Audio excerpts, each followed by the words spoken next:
It is increasingly the case that foundations are making the decision to sunset. So to essentially, instead of making grants at a pace that enables their endowment to continue to grow,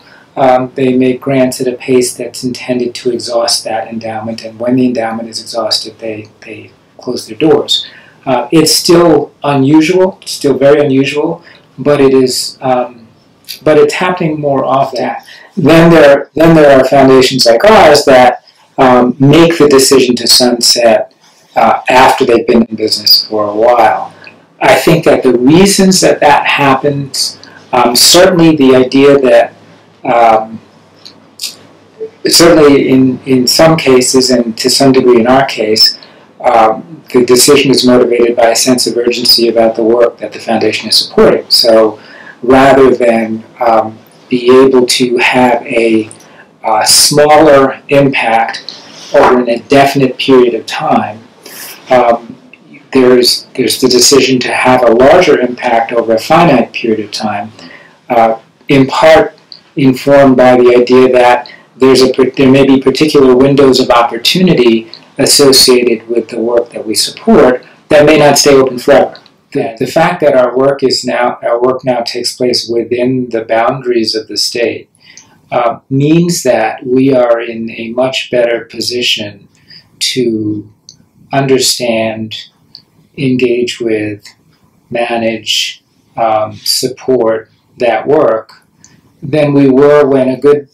good part of our work took place in Alaska or in North Carolina or in Virginia. So just our ability to be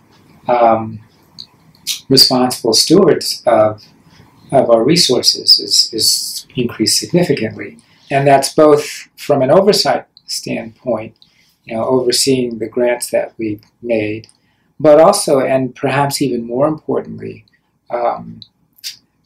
we are able to also, and perhaps even more importantly, in the things that we can do beyond grant making, in the ways in which we can seek to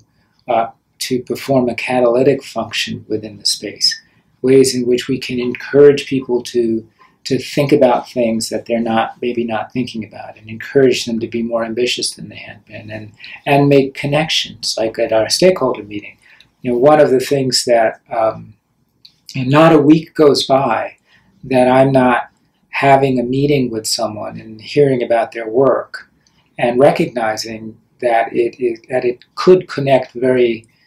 comfortably with the work that somebody else is doing that I know about because that other person was in my office last week and they don't know each other. So I was having a conversation in this room at this table with someone from Audubon, Maryland, about their interest in doing some work that would begin to develop a better understanding of the impact that climate change would likely have on salt marshes in the Blackwater National Wildlife Refuge,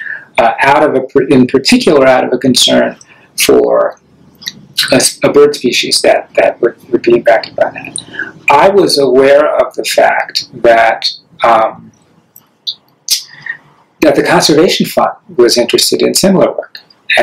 but they were not, but neither was aware of the other. So I actually, if I'm remembering correctly, convened a meeting, or either a meeting or a phone call, to talk with both of them about what they were interested in and to sort of connect them to one another. And over the course of a relatively short period of time, they recognized that they actually had really complementary resources and expertise, and they collaborated on a proposal to us, which we funded, to work with the refuge to develop a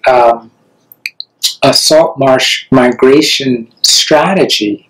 to try to ensure that the refuge would be best positioned to persist in the face of climate change. And we funded that for a number of years, and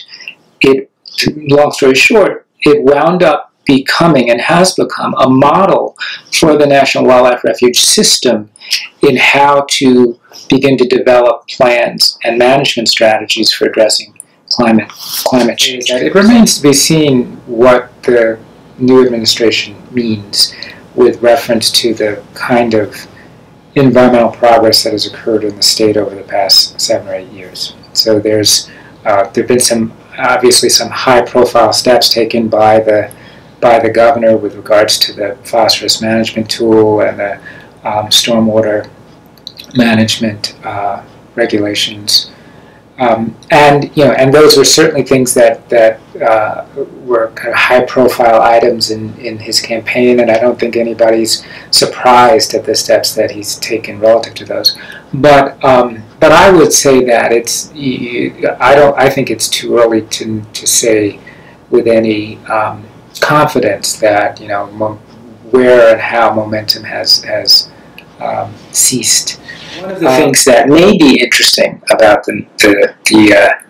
next 4 years is that we are coming out of a period in which there was a really good deal of environmental leadership coming out of the state, coming out of the governor's office as well as the General Assembly, and that resulted in significant progress. Sometimes when you have that kind of leadership and you have that kind of opportunity in Annapolis, you don't have to put as much work into generating and sustaining popular support as you might otherwise need to. Which isn't to say that the folks we've supported haven't done that, but we've had real opportunities in Annapolis. So one of the things that may be interesting about the next 4 years is the extent to which it provides a context in which more base building might occur, and some of the kind of progress that was really facilitated by state leadership probably won't be facilitated by state leadership over the next 4 years. And if it is going to occur, it's going to occur because there's even more energy and engagement coming from other places. Certainly with respect to climate and the likelihood that we as a political society are going to evolve rapidly enough to be able to effectively address the challenge of climate change. I'm not at all optimistic about that. I don't see, and that's not about cynicism. I think that's about realism. I think anyone who looks seriously at the challenge that we're confronting, and then turns and looks seriously at the state of the political apparatus that we need to mobilize in order to effectively confront that, I don't think you can do that and have any great deal of confidence about the result. We don't see ourselves, we're not that interested in being known. We're not that interested in, and we never have been that interested in putting ourselves kind of in the front of the conversation. So most people in this town, certainly, and certainly most people in the state of Maryland, don't know what the Town Creek Foundation is, and I don't expect that to change over the next 7 years. The decision was made to sunset over a 10-year period, and that period ends December 31, 2021. So what I tell people is that our plan is to make our last grants, to have a big party, and to bounce the check for the party. That's how we'll know the whole deal is over.